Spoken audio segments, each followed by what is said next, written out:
Item ಯಾವುದೇ ಇರಲಿ try ಮಾಡಿ ಆಚಿ ಚಿಕನ್ ಮಸಾಲಾ. ಆಚಿ ಚಿಕನ್ ಮಸಾಲಾ. ಭಾರತಕ್ಕೆ ಏನ್ ಸಮಸ್ಯೆ ಆಗುತ್ತೆ, ಭಾರತಕ್ಕೆ ಯಾವ ರೀತಿ ಎಫೆಕ್ಟ್ ಆಗುತ್ತೆ ಅನ್ನೋರ್ಗೆಲ್ಲ ಉತ್ತರ ಸಿಕ್ಕಾಗಿದೆ. ಯಾಕಂದ್ರೆ ಭಾರತದಲ್ಲಿ ಬಹುತೇಕರು ಕಮರ್ಷಿಯಲ್ ಸಿಲಿಂಡರ್ಗಾಗಿ ಪರದಾಡ್ತಿದ್ದಾರೆ, ಪೆಟ್ರೋಲ್ ಡೀಸೆಲ್ ಅಭಾವವನ್ನ ಎದುರಿಸ್ತಿದ್ದಾರೆ. ಹಾಗಾಗಿ ಭಾರತಕ್ಕೆ ಆಗಿರುವ ಸಮಸ್ಯೆಯನ್ನ ಇತ್ಯರ್ಥಪಡಿಸುವುದಕ್ಕೆ ಇವತ್ತು ಮಹತ್ವದ ಮೀಟಿಂಗ್ ಅಂತೆ.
ಯುದ್ಧದ ಎಫೆಕ್ಟ್ ನಿಂದ ಭಾರತದಲ್ಲಿ ಅಲ್ಲೋಲ ಕಲ್ಲೋಲ ಸೃಷ್ಟಿಯಾಗಿದೆ. ಸಿಲಿಂಡರ್, ಪೆಟ್ರೋಲ್, ಡೀಸೆಲ್ ಸಿಗದೆ ಜನರ ಪರದಾಟ ಮುಂದುವರಿತಾ ಇದೆ ಭಾರತದಾದ್ಯಂತ. ಮುಂಜಾಗ್ರತಾ ಕ್ರಮವಾಗಿ ಇವತ್ತು ಪ್ರಧಾನಿ ನರೇಂದ್ರ ಮೋದಿ ಅವರು ಮೀಟಿಂಗ್ ಮಾಡೋದಕ್ಕೆ ನಿರ್ಧಾರ ಮಾಡಿದ್ದು, ಸಂಜೆ ಎಲ್ಲಾ ರಾಜ್ಯಗಳ ಮುಖ್ಯಮಂತ್ರಿಗಳ ಜೊತೆಗೆ ಪ್ರಧಾನಿ ನರೇಂದ್ರ ಮೋದಿ ಅವರು ಮಾತುಕತೆ ನಡೆಸಲಿದ್ದಾರೆ. ವಿಡಿಯೋ ಕಾನ್ಫರೆನ್ಸ್ ಮೂಲಕ ಇವತ್ತು ಎಲ್ಲಾ ರಾಜ್ಯಗಳ ಮುಖ್ಯಮಂತ್ರಿಗಳ ಜೊತೆಗೆ ಆ ರಾಜ್ಯಗಳಲ್ಲಿ ಆಗ್ತಾ ಇರುವಂತಹ ಸಮಸ್ಯೆಗಳ ಬಗ್ಗೆ ಮೋಸ್ಟ್ಲಿ ಆಲಿಸ್ತಾರೆ. ಅದಾದ ಬಳಿಕ ಕೇಂದ್ರ ಯಾವ ರೀತಿ ನಿರ್ಧಾರ ಅಥವಾ ನಿಲುವುಗಳನ್ನ ತಾಳ್ತಾ ಇದೆ ಈ ವಿಚಾರಕ್ಕೆ ಸಂಬಂಧಪಟ್ಟಂತೆ ಅನ್ನುವಂತಹ ಸೂಚನೆಗಳನ್ನ ಕೂಡ ಬಹುತೇಕ ಎಲ್ಲ ರಾಜ್ಯಗಳಿಗೂ ಕೂಡ ಇವತ್ತು ಕೊಡಬಹುದು ಪ್ರಧಾನಿ ನರೇಂದ್ರ ಮೋದಿಯವರು ಈ ಸಭೆಯ ಮೂಲಕ ಅನ್ನುವಂತ ನಿರೀಕ್ಷೆ ಇದೆ. ಯಾಕಂದ್ರೆ ಜಸ್ಟ್ ಕರ್ನಾಟಕ ಮಾತ್ರ ಅಲ್ಲ, ಭಾರತದ ಹಲವು ರಾಜ್ಯಗಳು ಕೂಡ ಕಮರ್ಷಿಯಲ್ ಸಿಲಿಂಡರ್ಗಳು ಸಿಗ್ತಾ ಇಲ್ಲ ಅನ್ನುವಂತಹ ಪರದಾಟ. ಅದಾದ ಬಳಿಕ ಮುಂದಿನ ದಿನಗಳಲ್ಲಿ ಪರಿಸ್ಥಿತಿ ಹಿಂಗೆ ಮುಂದುವರೆದ್ರೆ ಪೆಟ್ರೋಲ್ ಡೀಸೆಲ್ ಕೂಡ ನಮ್ಮ ಹತ್ರ ಸ್ಟಾಕ್ ಇಲ್ವಾ, ಅದಕ್ಕೂ ಕೂಡ ಅಭಾವ ಎದುರಾಗುತ್ತಾ ಅನ್ನುವಂತಹ ಆತಂಕವನ್ನ ಜನ ಫೇಸ್ ಮಾಡ್ತಿದ್ದಾರೆ. ಆಲ್ರೆಡಿ ನಮ್ಮಲ್ಲಿ ಸಮಸ್ಯೆ ಇಲ್ಲ, ಸ್ಟಾಕ್ಗಳಿದೆ ಅಂತ ಕೇಂದ್ರ ಸ್ಪಷ್ಟೀಕರಣವನ್ನ ಪದೇ ಪದೇ ಕೊಟ್ಟರೂ ಕೂಡ ಒಂದಷ್ಟು ಕಡೆ ಕೃತಕ ಅಭಾವವನ್ನ ಸೃಷ್ಟಿ ಮಾಡುವಂತಹ ಪ್ರಯತ್ನಗಳು ಕೆಲವರಿಂದ ಆಗ್ತಾ ಇದೆ. ಅಂಥವರ ವಿರುದ್ಧ ಸರ್ಕಾರಗಳು ಏನ್ ಕ್ರಮ ಕೈಗೊಳ್ಳಬೇಕು, ಮೋಸ್ಟ್ಲಿ ಅದ್ರ ಬಗ್ಗೆ ಕೂಡ ಇವತ್ತು ಪ್ರಧಾನಿ ನರೇಂದ್ರ ಮೋದಿ ಅವರು ಚರ್ಚೆ ಮಾಡೋ ಸಾಧ್ಯತೆ ಇದೆ. ಆ ರಾಜ್ಯಗಳ ಮುಖ್ಯಮಂತ್ರಿಗಳಿಗೆ ಒಂದಷ್ಟು ಸೂಚನೆ ಕೊಡುವ ಸಾಧ್ಯತೆ ಇದೆ. ಕಾರಣ ಇಷ್ಟೇ, ಪೆಟ್ರೋಲ್ ಡೀಸೆಲ್ಗೆ ಈಗ ಅಟ್ ಪ್ರೆಸೆಂಟ್ ಎಕ್ಸ್ಪರ್ಟ್ಸ್ ಹೇಳೋ ಪ್ರಕಾರ, ಕೇಂದ್ರ ಹೇಳ್ತಾ ಇರೋ ಪ್ರಕಾರ 2 ತಿಂಗಳಿಗಾಗುವಷ್ಟು ನಮ್ಮ ಹತ್ರ ಸ್ಟಾಕ್ ಇದೆ, ಹಂಗಾಗಿ ಯಾವುದೇ ರೀತಿಯ ಸಮಸ್ಯೆ ಇಲ್ಲ, ಸಪ್ಲೈ ಮಾಡ್ತೀವಿ ಅನ್ನುವಂತಹ ವಿಚಾರ ಸ್ಪಷ್ಟಪಡಿಸಿದ್ರು ಕೂಡ ನಮ್ಮದೇ ರಾಜ್ಯವನ್ನ ಎಕ್ಸಾಂಪಲ್ ಆಗಿ ಇರಿಸ್ಕೊಂಡ್ರು ಕೂಡ ನಮ್ಮ ರಾಜ್ಯದ ಬಹುತೇಕ ಜಿಲ್ಲೆಗಳಲ್ಲಿ ಪೆಟ್ರೋಲ್ ಡೀಸೆಲ್ ನೋ ಸ್ಟಾಕ್ ಬೋರ್ಡ್ಗಳು ನೋಡೋದಕ್ಕೆ ಸಿಗ್ತಾ ಇದೆ. ಬೆಲೆ ಏರಿಕೆ ಬಿಸಿ ಜನಸಾಮಾನ್ಯರನ್ನ ಕಾಡ್ತಾ ಇದೆ. ಹಂಗಾಗಿ ಬೇಕು ಅಂತಲೇ ಕೃತಕ ಅಭಾವ ಸೃಷ್ಟಿ ಮಾಡಿದವರ ವಿರುದ್ಧ ಕ್ರಮ ಆಗಲೇಬೇಕಾಗಿದೆ. ಮತ್ತೊಂದು ಕಡೆ ಕಮರ್ಷಿಯಲ್ ಸಿಲಿಂಡರ್ಗಳು ಇದೆ ನಮ್ಮ ಹತ್ರ ಸ್ಟಾಕ್, ಡೋಂಟ್ ವರಿ ಅಂತ ಇದೆ ಕೇಂದ್ರ. ಬಟ್ ಆದ್ರೂ ಕೂಡ ಸಿಲಿಂಡರ್ಗಾಗಿ ಯಾಕಿಷ್ಟು ಪರದಾಟ ಅನ್ನೋ ಪ್ರಶ್ನೆ ಇದೆ. ಈ ಬಗ್ಗೆ ಮತ್ತಷ್ಟು ಡೀಟೇಲ್ಸ್ ಅನ್ನ ಪಡ್ಕೊಳ್ಳೋಣ. ಡಿಜಿಟಲ್ ಎಡಿಟರ್ ದಿಲೀಪ್ ದೂರವಾಣಿ ಸಂಪರ್ಕದಲ್ಲಿದ್ದಾರೆ. ದಿಲೀಪ್, ಇವತ್ತಿನ ಸಭೆಯಿಂದ ಏನ್ ನಿರೀಕ್ಷೆ ಮಾಡಬಹುದು?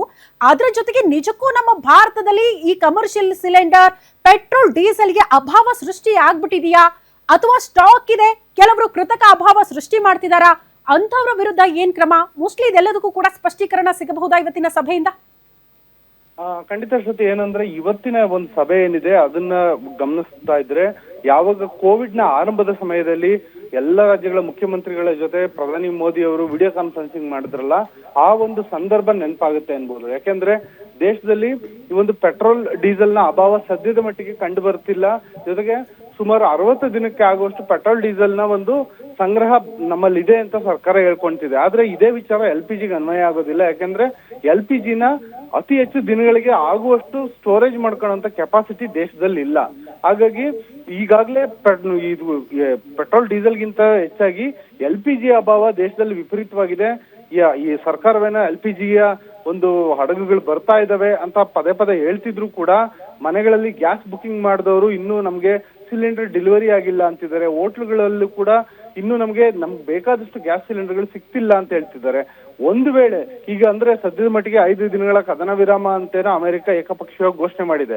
ಒಂದು ವೇಳೆ ಅಮೆರಿಕ ಮತ್ತೆ ಇರಾನ್ ವಿರುದ್ಧ ಮುಗಿಬಿದ್ರೆ ಆಗ ಮತ್ತೆ ಅರ್ಮುಜ್ ಜಲಸಂಧಿ ಬಂದ್ ಆಗೋದಂತೂ ಖಚಿತ. ಆ ಸಂದರ್ಭದಲ್ಲಿ ಯಾವ ರೀತಿಯಾದಂತಹ ಒಂದು ಪರಿಹಾರ ಕ್ರಮಗಳನ್ನ ಕೈಗೊಳ್ಬೇಕು, ದೇಶದಲ್ಲಿ ಕಾಳಸಂತೆಕೋರರಿಗೆ ಯಾವ ರೀತಿಯಾದಂತಹ ಒಂದು ಕಟ್ಟುನಿಟ್ಟಿನ ಕ್ರಮ ಕೈಗೊಳ್ಬೇಕು ಅವರ ವಿರುದ್ಧ, ಇದು ಕೂಡ ಅತಿ ಮುಖ್ಯ ಆಗುತ್ತೆ. ಈಗಾಗಲೇ ಎಸ್ಮಾ ಕೂಡ ಜಾರಿ ಮಾಡಲಾಗಿದೆ. ಇಷ್ಟೆಲ್ಲ ಆಗಿದ್ದು ಕೂಡ ದೇಶದಲ್ಲಿ ಸಿಲಿಂಡರ್ಗಳ ಕೃತಕ ಅಭಾವ ಸೃಷ್ಟಿಯಾಗ್ತಿದೆ. ಎಲ್ಲೆಲ್ಲೋ ಗೋಡೌನ್ಗಳಲ್ಲಿ ಅಪಾರ ಪ್ರಮಾಣದ ಸಿಲಿಂಡರ್ಗಳನ್ನ ಇಟ್ಕೊಂಡು ಅದನ್ನ ಸೀಸ್ ಮಾಡೋ ಕೆಲಸನೂ ಆಗ್ತಿದೆ.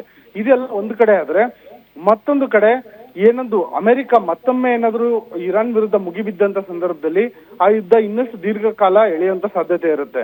ಒಂದು ವೇಳೆ ಆ ರೀತಿಯಾದಂತ ಸನ್ನಿವೇಶ ಸೃಷ್ಟಿಯಾದ್ರೆ ಭಾರತಕ್ಕೆ ಏನೊಂದು ಪೆಟ್ರೋಲ್, ಡೀಸೆಲ್ ಮತ್ತೆ LPG ಕೇವಲ ಇಂಧನಕ್ಕಾಗಿ ಮಾತ್ರ ಅಲ್ಲ, ಏನೊಂದು ರಸಗೊಬ್ಬರ ತಯಾರಿಕೆಗೂ ಕೂಡ ಈ ಒಂದು ಪೆಟ್ರೋಲಿಯಂ ಉತ್ಪನ್ನಗಳು ಬೇಕು.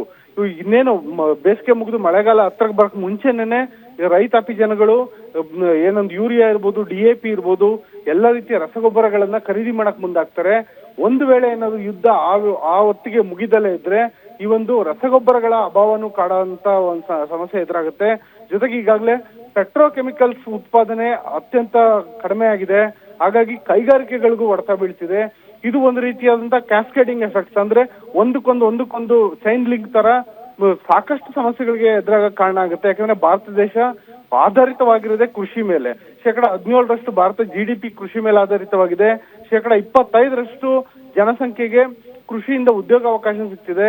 ಒಂದು ವೇಳೆ ರಸಗೊಬ್ಬರ ಕೊರತೆಯಿಂದ ಕೃಷಿ ಏನಾದ್ರು ಹಿನ್ನಡೆ ಆದ್ರೆ ದೇಶದ GDP ಭಾರಿ ಹಿನ್ನಡೆ ಆಗುತ್ತೆ. ಜೊತೆ ಕೈಗಾರಿಕೆಗಳಿಗೆ ಹಿನ್ನಡೆ ಆದಾಗ ನಿರುದ್ಯೋಗ ಸಮಸ್ಯೆ ಉಲ್ಬಣ ಆಗುತ್ತೆ. ಈ ಎಲ್ಲಾ ಕಾರಣದಿಂದಾಗಿ ಪ್ರಧಾನಿ ಮೋದಿ ಅವರು ನಡೆಸ್ತಿರುವಂತ ಸಭೆ ಏನಿದೆ ಇದು ಕೇವಲ ಕೇಂದ್ರ ಸರ್ಕಾರವೇ ಮುನ್ನಡೆಸುವಂತದಲ್ಲ, ಎಲ್ಲ ರಾಜ್ಯಗಳ ಅಹವಾಲನ್ನ ಆಲಿಸಿ ಎಲ್ಲ ರಾಜ್ಯಗಳನ್ನು ಒಟ್ಟಾಗಿ ತೆಗೆದುಕೊಂಡು ಹೋಗುವಂತ ಪ್ರಯತ್ನ ಇದಾಗಿದೆ. ಶ್ರುತಿ. ಓಕೆ ದಿಲೀಪ್, ಧನ್ಯವಾದಗಳು ತಮ್ಮೆಲ್ಲ ಮಾಹಿತಿಗೆ.